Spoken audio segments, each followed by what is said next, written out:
নমস্কার বন্ধুরা, আজকে আবারও চলে এসেছি রান্নাঘরে। আজকে আমি নিয়ে এসেছি চিংড়ি মাছ। এখানে প্রায় 200 গ্রাম মতো চিংড়ি মাছ আছে। আর এখানে নিয়েছি একটা বড় সাইজের টমেটো, এরকম টুকরো টুকরো করে কেটে নিয়েছি। 4-5টা মতো কাঁচা লঙ্কা এইভাবে ছিঁড়ে, আর হাফ চামচ মতো আদা রসুনের পেস্ট নিয়ে নিয়েছি। পেঁয়াজ এখানে বেশ বড় বড় সাইজে, মাঝামাঝি দুটো আছে, মাঝারি সাইজের দুটো পেঁয়াজ। আর এখানে নিয়েছি এই 1 মুঠো মতো মটরশুঁটি। তো চলুন এইসব দিয়ে আমি একটা সুন্দর রেসিপি বানাই। তো আমি চিংড়িটাকে আগে মেখে নেব। তো এই বাটিতেই মেখে নিই, প্লেটে। তো এখানে তো এগুলো আছেই। এখানে দিয়ে দিলাম মটরশুঁটিটা, দিয়ে দিচ্ছি পেঁয়াজ।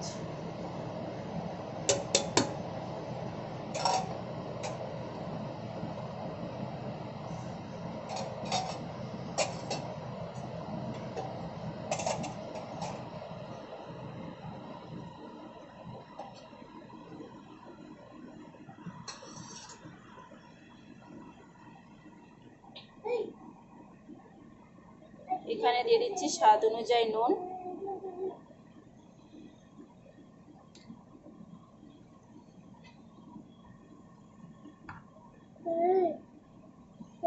ধনে গুঁড়ো, জিরে গুঁড়ো,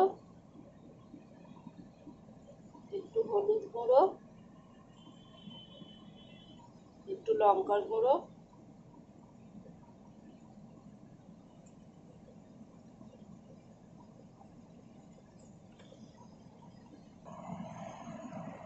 দিচ্ছি একটা তেজপাতা, একটু গরম মশলা,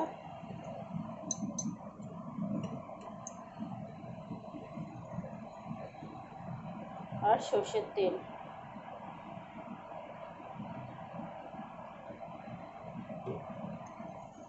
দিয়ে আমি এগুলো সুন্দর করে হাত দিয়ে মেখে নেব।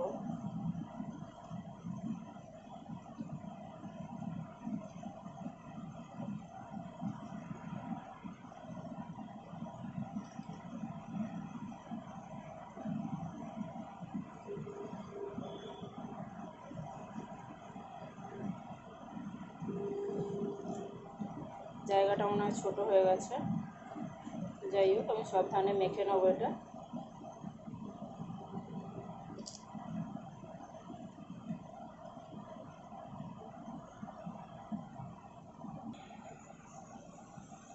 তো বন্ধুরা, আমি খুব সুন্দর করে মেখে নিয়েছি।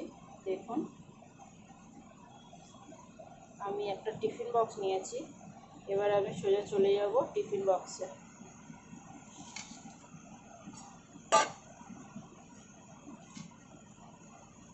টিফিন বক্সে কিন্তু আমি কিছু দিইনি, এগুলোকে এবার সব টিফিন বক্সে আমি দিয়ে দেব।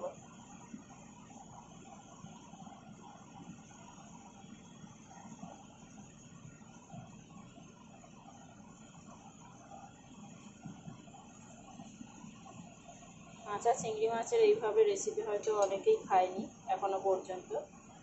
তো আমার রেসিপিটা কেমন লাগলো অবশ্যই আমাকে কমেন্ট করে জানাবেন, আর অবশ্যই একবার ঘরে ট্রাই করবেন। আমি কিন্তু এতে কোনো জল টল দেব না।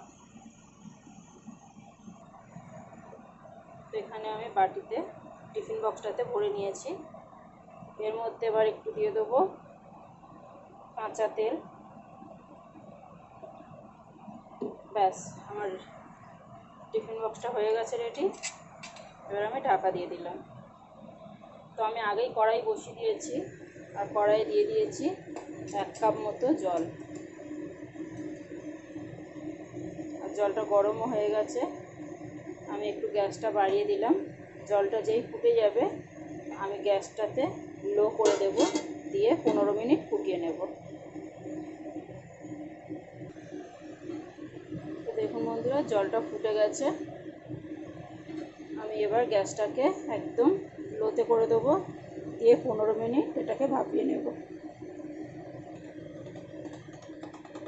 তো দেখুন বন্ধুরা, পুরো 15 মিনিট পরে আমি গ্যাসটা অফ করছি।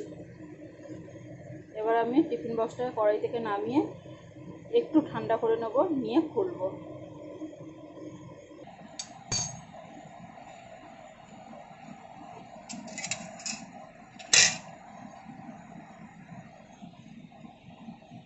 তো দেখুন বন্ধুরা, রেসিপিটা কেমন হয়েছে।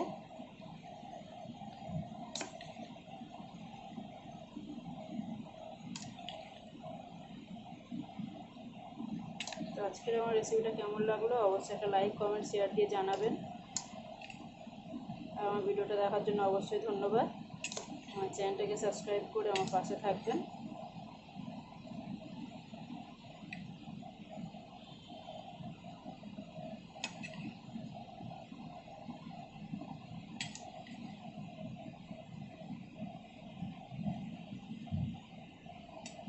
টাটা বন্ধুরা।